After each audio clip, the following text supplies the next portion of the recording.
take the dogs for whatever reasons. Someone made a complaint about the dogs, and the police were told to come and collect the dogs for whatever reason. The guy decided, I don't know, let's watch the video and see what we think and see what we think is going on over. Let's add this. Okay, so what do you see? You tell me what you see, sort of. You know, the dogs, when looking at these dogs, they don't look like they're in that killer stance. You know when dogs are like ready to kill. They don't look like it. Yeah. You know, I'll let you watch it and just see what you think. Well, they're definitely not like pulling on the leads or anything, are they? No, not there.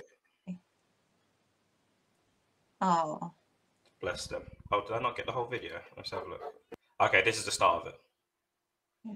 Okay, so they're sort of barking, and they're telling the guy, the police are telling the guy they need to take the dogs in. So this guy, I mean, if you see police officers with shotguns and you've got your dogs with you, and they're saying they need to take your dogs, the best thing you can do is get your dogs under control. Is this guy? He's trying to walk away. They've got guns, and he's trying to walk away. The best thing he could have done if he cared about his dogs. The moment I see people with guns, it's like if I see a police officer's just like saying, "Oh, come here, I want you," blah blah blah, and I try to walk away or whatever, and then I see an armed policeman. They say, "Get over here right now." I'm getting my ass over there. I ain't trying to get shot for no one. So this guy had a responsibility for his dogs to get them under control and give them to the police. What I would have been saying is, look, they're a bit nervous. You're making them nervous. Let me walk them to the van, wherever you're going to put them, whatever, you know. But this guy had it in his head that they weren't taking his dogs. And then obviously what sadly followed, the police shot them. And it was horrific. I've watched the video and listened to the dogs, and it sounded horrible. Like, to hear dogs crying in pain for being shot is, you know, is something that you don't want to. I definitely don't. I watched the version where it was just blared out. And there was no sound. So, yeah, I don't think I could have watched that. Yeah, definitely. So, I mean, the police officers, for me, I could have dealt with those two dogs myself personally. These guys had guns. They had tasers. Like, I think if the dog attacks you and it's got hold of and it's looking like it's actually, like, everyone knows what a dog looks like when it's coming to get you. Like, there's no warning, and that man would not have been able to hold them dogs back if they were trying to get those police officers. They would have just gone for him, and they would have started trying to rip him to pieces, whatever, you know. But they didn't do that. They were on the lead. The guy never helped the situation, granted, but the police officers take a bit of responsibility. One of you grabbed the guy, you get out of the way, whatever. One of you drove one dog, one of you gets the other dog. Even two of you. The worst that's going to happen, you're going to get bit on the arm a little bit, you know. But I'm sure they have they've got all their gear on. They've got them bite-proof glove things and stuff like that. You know, you're coming to pick up a dangerous dog. I mean, that's a bigger failure. It's like me saying I'm coming to fix your plumbing and not turning up with no tools. Yeah, just turning up all fit, looking like, you know, ready to go.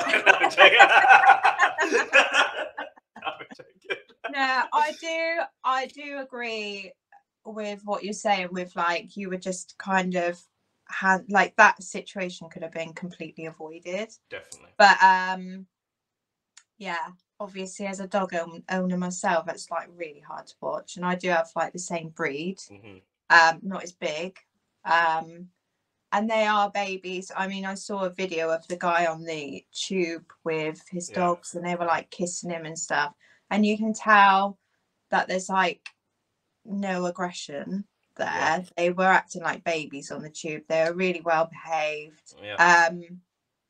So I'm not really sure what's happened. I've read quite a few things online, so I'm not sure of the whole backstory to how that actually happened. But I kind of get where he's coming from. I mean, if somebody told me to hand my dogs over, it would be really difficult. It would be.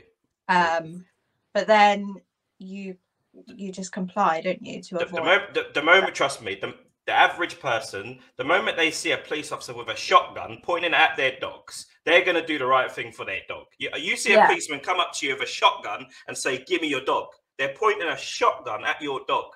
Like that, you're going to comply real fast. Like, most people are, you know. But this guy, for whatever reason, you know, I want to touch on something a little bit, actually, because I touched on it a little bit and made a joke about it. They knew they were coming to pick up dogs. Yeah. They knew they were coming to pick up dogs. So for me, a dog can only bite you. And like once a dog tries to bite you, it grips onto you and it's got you there. Why not turn up with the proper riot gear to actually collect dangerous dogs? You know, like all it would have taken is a sleeve. If I know I'm going to pick up dangerous dogs, I'm at least wearing a sleeve. Like to use deadly force should only be used to save life, if you ask me. And that I'm pretty sure that is a rule. And so, not one of them was a dog handler there. That's what's crazy, you know. Like you think you're turning up, like the police is a failure within the police, and maybe that's something they need to look at. If you're turning up to deal with dogs, rather than having to shoot them, you have a sleeve. You've seen what the dogs do. They're stupid. They just go. They'll just come over and try and bite the sleeve. And you just grab. Well, once they bit the sleeve, you get that net thing that they do, and they put it around their neck, pull them, and take them off. You know, that's what I would have done. But if you ask me, there's a failure from the police. Definitely for me, deadly force was not necessary in that situation. Like, if you ask me, they were just being pussies. Like, you know, and there's a lot of people like that. Honestly, there's a lot of people like that now. Like, they see pit bulls. I know pit bulls, they can do a lot of damage. But the moment you start faffing around running, that's when they can do their damage. You know, you roll your sleeve up, or you just grab them. Most people be able to grab a dog by the collar and pin him down. Most people can do that. You know, like men. You got 6 big ass grown men there. So I read somewhere there was like 9 of them.